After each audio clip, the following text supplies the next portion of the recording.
Nothing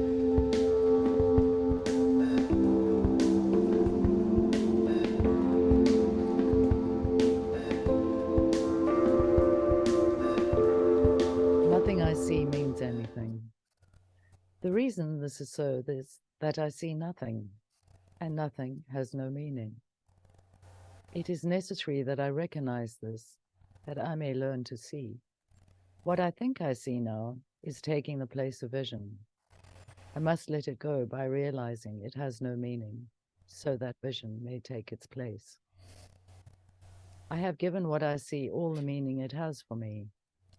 I have judged everything I look upon, and it is this, and only this I see. This is not vision. It is merely an illusion of reality, because my judgments have been made quite apart from reality. I am willing to recognize the lack of validity in my judgments because I want to see. My judgments have hurt me, and I do not want to see according to them. I do not understand anything I see. How could I understand what I see when I have judged it amiss? What I see is projection of my own errors of thought. I do not understand what I see because it is not understandable. There is no sense in trying to understand it, but there is every reason to let it go and make room for what can be seen and understood and loved. I can exchange what I see now for this merely by being willing to do so. Is this not a better choice than the one I have made before?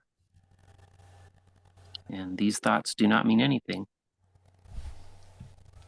The thoughts of which I am aware do not mean anything because I am trying to think without God. What I call my thoughts are not my real thoughts. My real thoughts are the thoughts I think with God. I am not aware of them because I have made my thoughts to take their place. I am willing to recognize that my thoughts do not mean anything and to let them go. I choose to have them be replaced by what they were intended to replace. My thoughts are meaningless, but all creation lies in the thoughts I think with God. I'm never upset for the reason I think.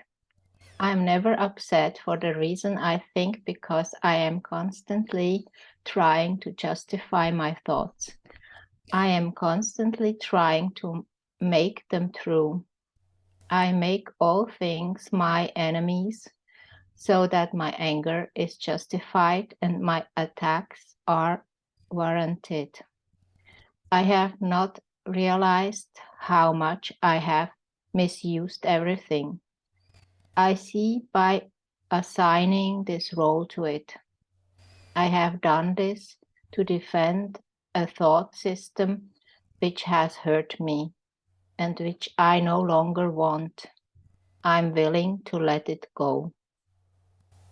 I am upset because I see what is not there. Reality is never frightening. It is impossible that I could upset me. Reality brings only perfect peace. When I'm upset, it is always because I have replaced reality with illusions which I made up. The illusions are upsetting because I have given them reality and thus regard reality as an illusion. Nothing in God's creation is affected in any way by this confusion of mine. I am always upset by nothing. I see only the past. As I look about, I condemn the world I look upon. I call this sin. I hold the past against everyone and everything, making them my enemies. When I have forgiven myself and remembered who I am, I will bless everyone and everything I see. There will be no part for no enemies, and I will look with love on all that I failed to see before. My mind is preoccupied with past thoughts. I see only my own thoughts, and my mind is preoccupied with the past. What then can I see as it is? Let me remember that I look on the past to prevent the present from dawning on my mind. Let me understand that I'm trying to use time against God. Let me learn to give the past away, realizing that in doing so, I'm giving up nothing. Is that I see nothing as it is now. That's where we are. Yeah. If I see nothing as it is now, it can truly be said that I see nothing. I can see only what is now. The choice is not whether to see the past or the present. The choice is merely whether to see or not. What I have chosen to see has cost me vision. Now I would choose again that I may see. Should I carry on? Yes. My thoughts do not mean anything. I have no private thoughts, yet it is only private thoughts of which I am aware. What can these thoughts mean? They do not exist, and so they mean nothing. Yet my mind is part of creation and part of its creator. Would I not rather join the thinking of the universe than to obscure all that is really mine with my pitiful and meaningless private thoughts? My meaningless thoughts are showing me a meaningless world.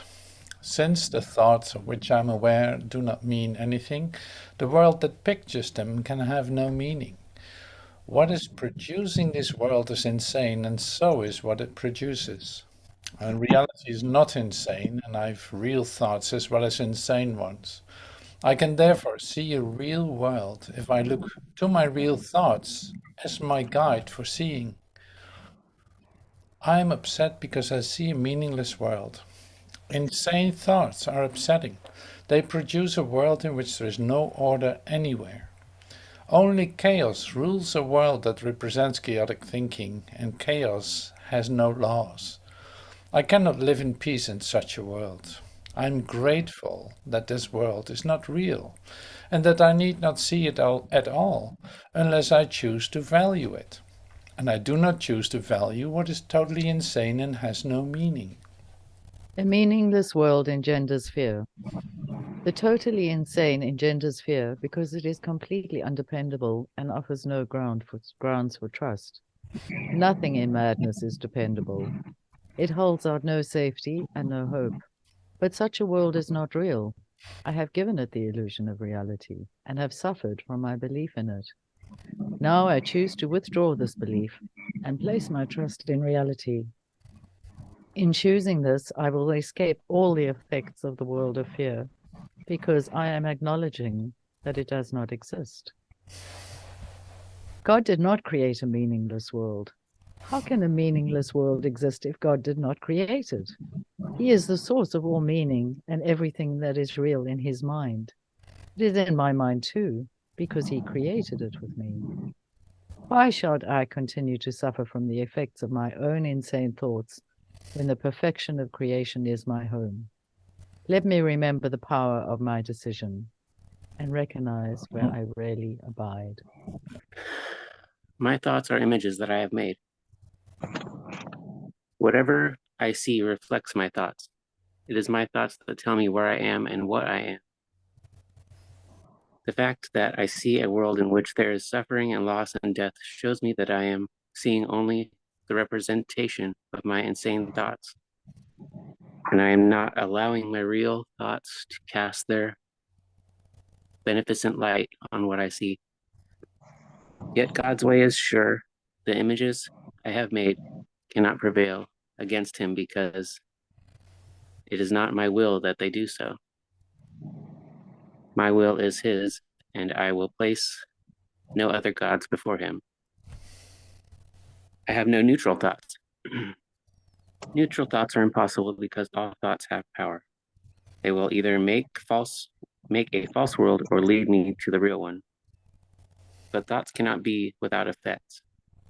As the world I see arises from my thinking errors, so will the real world rise before my eyes as I let my errors be corrected.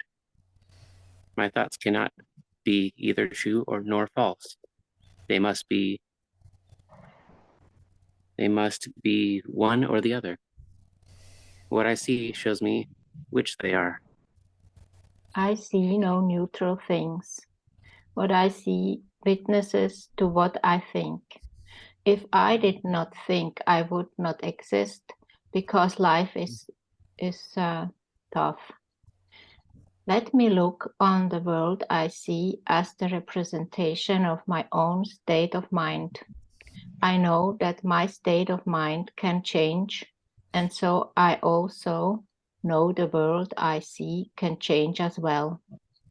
I'm not alone in experiencing the effects of my seeing. If I have no private thoughts, I cannot see a private world. Even the mad idea of separation had to be shared before it could form the base of the world I see. Yet that sharing was a sharing of nothing. I can also call upon my real thoughts, which share everything with everyone. As my thoughts of separation call to the separation thoughts of others, so my real thoughts awaken the real thoughts in them. And the world my real thoughts show me will dawn on their side as well as mine. I am not alone in experiencing the effects of my thoughts. Is this? Yes. I am alone in nothing. Everything I think or say or do teaches all the universe. A son of God cannot think or speak or act in vain. He cannot be alone in anything. It is therefore in my power to change every mind along with mine, for mine is the power of God. I am determined to see. Recognizing the shared nature of my thoughts, I am determined to see. I would look upon the witnesses that show me the thinking of the world has been changed. I would behold the proof that what has been done through me has enabled love to replace fear, laughter to replace tears, and abundance to replace loss. I would look upon the real world and let it teach me that my will and the will of God are one. It works.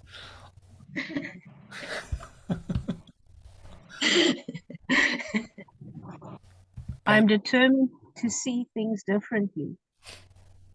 What I see now are but signs of disease, disaster, and death. This cannot be what God created for his beloved Son. The very fact that I see such things is proof that I do not understand God. Therefore, I also do not understand his Son. What I see tells me that I do not know who I am. I am determined to see the witnesses to the truth in me, rather than those which show me an illusion of myself. What I see is a form of vengeance. The world I see is hardly the representation of loving thoughts. It is a picture of attack on everything by everything. It is anything but a reflection of the love of God and the love of his Son. It is my own attack thoughts that give rise to this picture. My loving thoughts will save me from this perception of the world and give me the peace God intended me to have. I can escape from the world by giving up attack thoughts. Herein lies salvation and nowhere else. Without attack thoughts, I could not see a world of attack. As forgiveness allows love to return to my awareness, I will see a world of peace and safety and joy. And it is this I choose to see in place of what I look on now. I do not perceive my own best interests. How could I recognize my own best interest when I do not know who I am? What I think are my best interests would merely bind me closer to the world of illusions.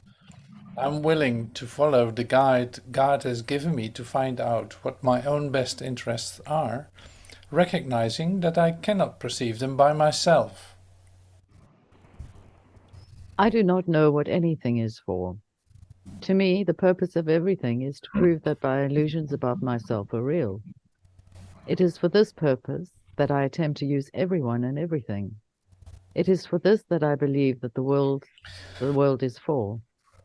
Therefore, I do not recognize its real purpose. The purpose I have given the world has led to a frightening picture of it.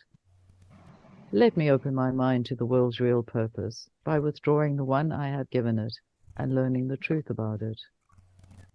My attack thoughts are attacking my invulnerability. How can I know who I am when I see myself as under constant attack? Pain, illness, loss, age, and death seem to threaten me. All my hopes and wishes and plans appear to be at the mercy of a world I cannot control. Yet perfect security and complete fulfillment are my inheritance. I have tried to give my inheritance away in exchange for the world, I see. But God has kept my inheritance safe for me. My own real thoughts will teach me what it is. Above all else, I want to see, recognizing that what I see reflects what I think I am. Let's try that again. Recognizing what I see reflects what I think I am. I realize that vision is my greatest need. The world I see attests to the fearful nature of the self-image I have made.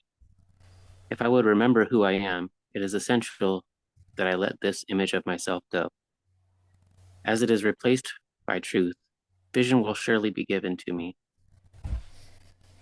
And with this vision, I will look upon the world and on myself with charity and love. Above all else, I want to see differently. The world I see holds my fearful self-image in place and guarantees its continuance. While I see the world as I see it now, truth cannot enter my awareness. I would let the door behind this world be opened for me, that I may look past it to the world that reflects the love of God.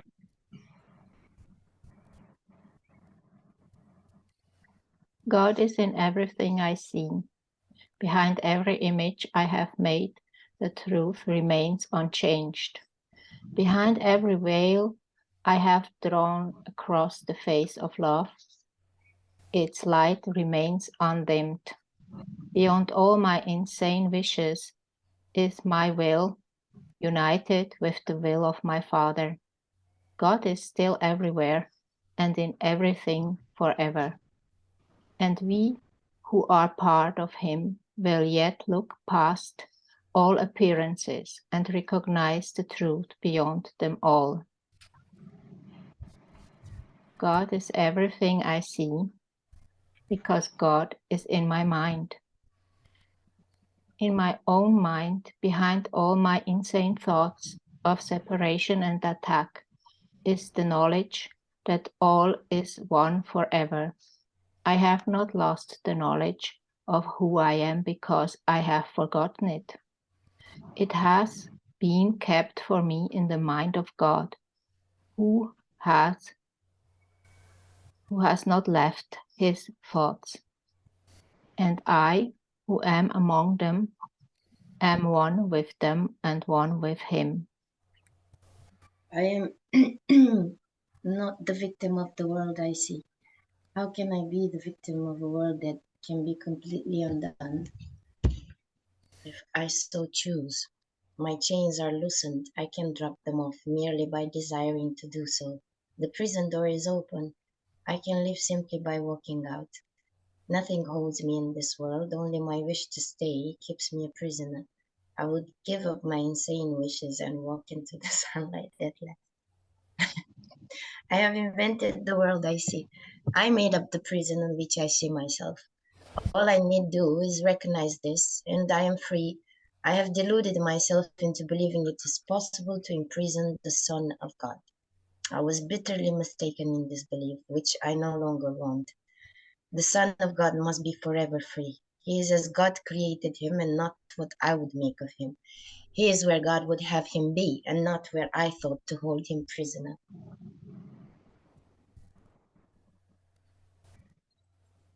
There is another way of looking at the world. Since the purpose of the world is not the one I ascribe to it, there must be another way of looking at it. I see everything upside down, and my thoughts are the opposite of truth. I see the world as a prison for God's Son. It must be, then, that the world is really a place where he can be set free. I would look upon the world as it is and see it as a place where the Son of God finds his freedom. I could see peace instead of this. When I see the world as a place of freedom, I realize that it reflects the laws of God instead of the rules I made up for it to obey. I will understand that peace, not war, abides in it, and I will perceive that peace also abides in the hearts of all who share this place with me.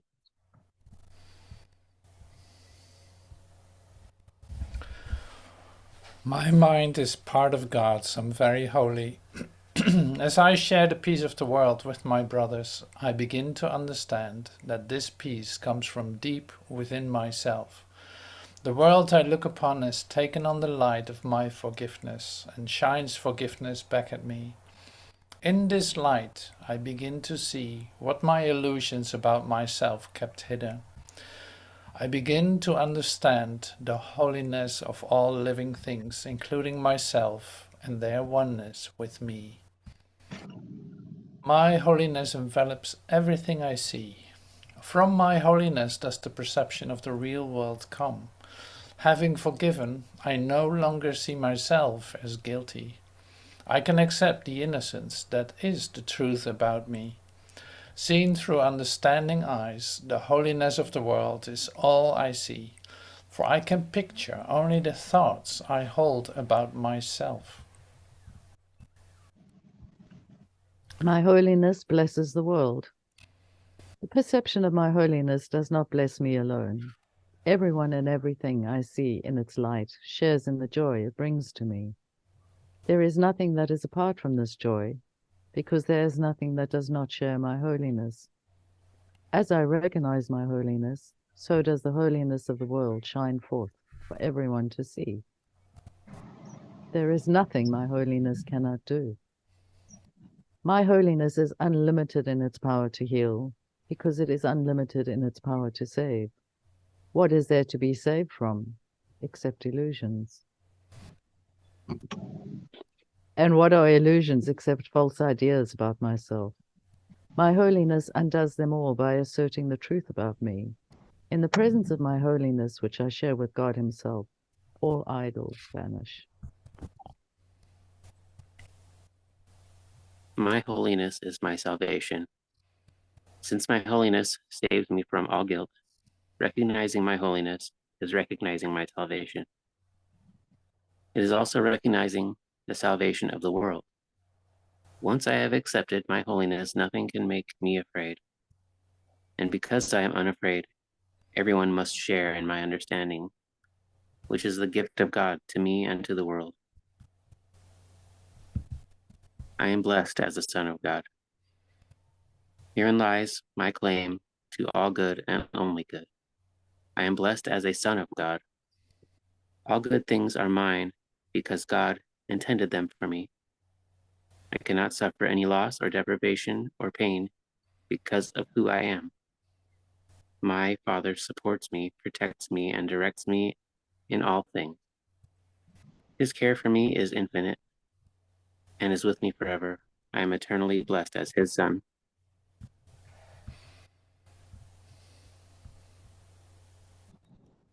God goes with me wherever I go. How can I be alone when God always goes with me? How can I be doubtful and unsure of myself when perfect certainty abides in him? How can I be disturbed by anything when he rests in me in absolute peace? How can I suffer when love and joy surrounds me through him? Let me not cherish illusions about myself. I'm perfect because God goes with me wherever I go. God is my strength. Vision is his gift. Let me not look to my own eyes. Let me not look to my own eyes to see today. Let me be willing to exchange my pitiful illusion of seeing for the vision that is given by God. Christ's vision is his gift, and he has given it to me.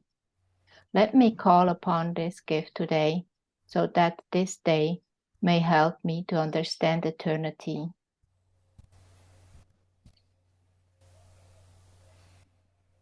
God is my source. I cannot see apart from him.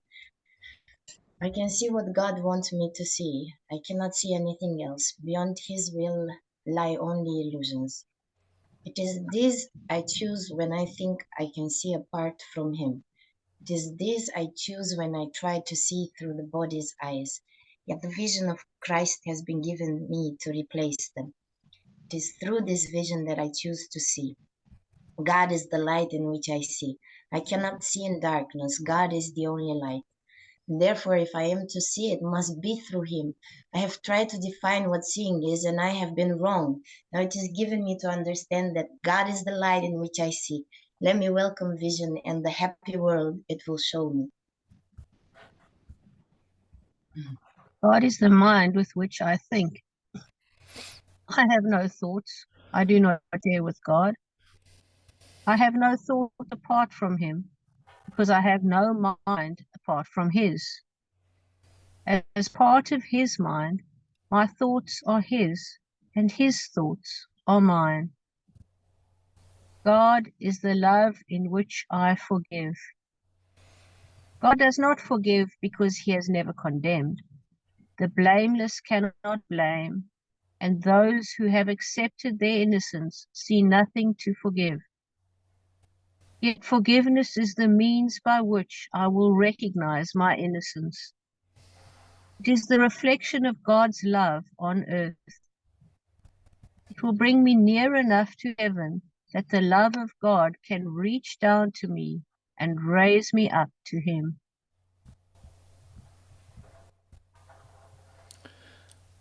God is the strength in which I trust.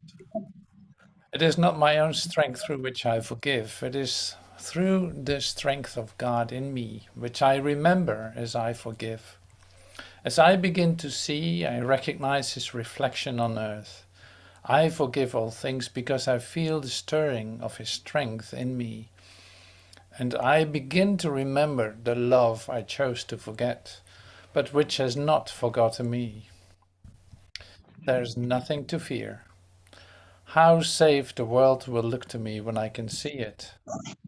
It will not look anything like what I imagine I see now. Everyone and everything I see will lean toward me to bless me. I will recognize in everyone my dearest friend. What could there be to fear in a world that I have forgiven and that has forgiven me? So we can't hear you. Aha, thank you. God's voice speaks to me all through the day. There is not a moment in which God's voice ceases to call on my forgiveness to save me. There is not a moment in which his voice fails to direct my thoughts, guide my actions, and lead my feet. I am walking steadily on toward truth. There's nowhere else I can go, because God's voice is the only voice and the only guide that has been given to his Son. I am sustained by the love of God. As I listen to God's voice, I am sustained by his love.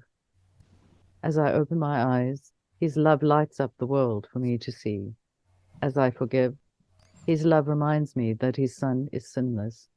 And as I look upon the world with the vision he has given me, I remember that I am his son.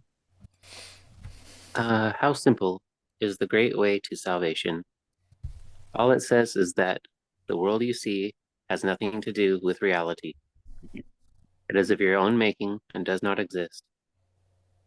All it says is what was never true is not now true and never will be. The impossible has not occurred and can have no effects. And that is all. Can this be hard to learn by anyone who wants it to be true? You need simply to let yourself be as you truly are and have always been. Oh yeah, of course, I find it right away. Yeah. Here it is. So this is G18 from the book in chapter 3. All words, at best, are preparatory. The word is really a thought. The word is really a thought. No one word is universally meaningful because a word is a symbol, but thought is not divisible by creation. The original name for thought and word was the same. The quotation should read, and you know this one, in the beginning was the thought, and the thought was with God, and the thought was God. And here's the beautiful part in it. It's like, how beautiful indeed are the thoughts of God who live in his light. How beautiful indeed are the thoughts of God who live in his light. Your worth is beyond perception because it is beyond doubt. I love that so much. It's like, how beautiful indeed are the thoughts of God. Like, I'm a thought of God. And we saw this in the, that's why I refer to it. It's like we saw this in the first 50 lessons review. It's like, it's all about thoughts, real thoughts. Like, you know, you think with God. So these thoughts are in the mind of God. So, and that makes it so nice to recognize it here too. It's like completely reverting back to what we just read. So the quotation should be, in the beginning was the thought instead of the word. In the beginning was the word. So the word is thought. And the thought was with God. And the thought was God. So for me, when I hear the word thought or hear the word word, the word word seems to be much more passive. Like, okay, here's a word. But a thought is like, it has spirit in it. You know, it has like a movement in it. It is thought. It's that. You know, I love it. So here then, a thought is something else than just a word, even though they seem to be exchangeable.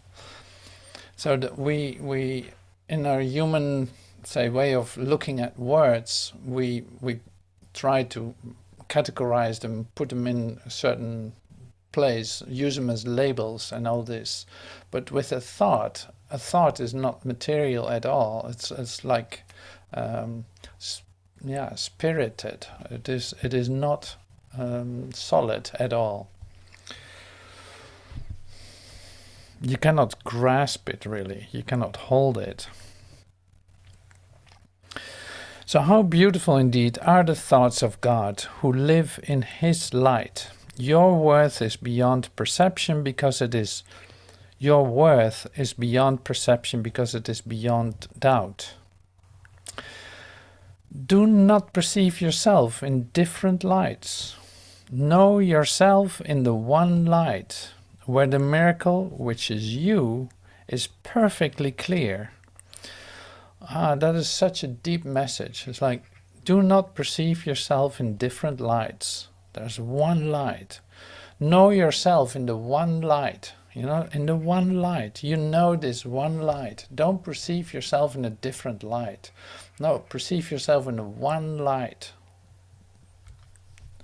Great, great instruction. Where the miracle, which is you, is perfectly clear. Okay, so here there are a couple of marks in between. I'm leaving those. Those are about therapy, but we continue at 24. Above Above all, everyone involved must want to give up everything that is not true.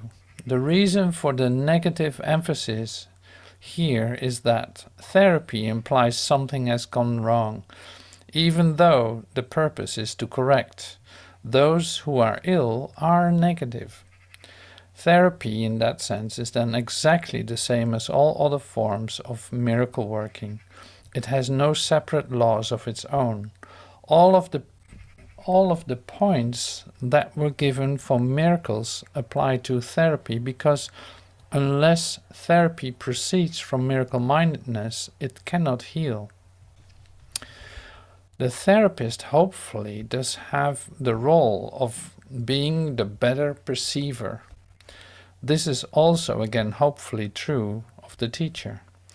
It does not follow that he is the better knower. Temporarily, the therapist or teacher can help in straightening out the twisted perceptions, which is also the only role that I would ever contribute myself. All therapy should do is try to place everyone involved in the right frame of mind to help one another. It is essentially a process of true courtesy, including courtesy to me. Okay, so this was a bit of a different angle that it came from. But see, the essence of that was, the essence of this was the word thought. It's like, you are the holy thought in this one light, and this is going to be your guiding light. So don't try different lights. There's one light, and this is where you are. So this is your true light. Follow that. It's like, this is where you, as the miracle that you are, reside. And you recognize this when we read these words, like these thoughts. If we read these 50 lessons and let that come to us, you have a recognition. You cannot not have a recognition. It's like, there must be a part that's resonating deeply with you, because this is about your essence. So you also recognize that there's a continuation, like there's a continuity in the light that is being that's shining right through it, giving you that recognition because you recognize yourself in it, you know. And then it's like, I hope that I'm gonna be clear in how to express this, because it's like, you don't want to deviate from that. So the recognition of that light is exactly where you're looking for, in fact, where your recognition is. So stay with that light, stay with that. And I don't know if you hear that, but it is a great offering. It's like that you can bring back to yourself literally by reading this, by standing still, looking for that, and not looking for anything else. Yeah, I don't know if that's clear, but it's really like, if I could share this with you, what I see, it is so beautiful, because it's like, your recognition doesn't lie. It's like you resonate with something, and that in itself is exactly where your truth lies. You know, so don't look for anything else. It is right there. I don't know.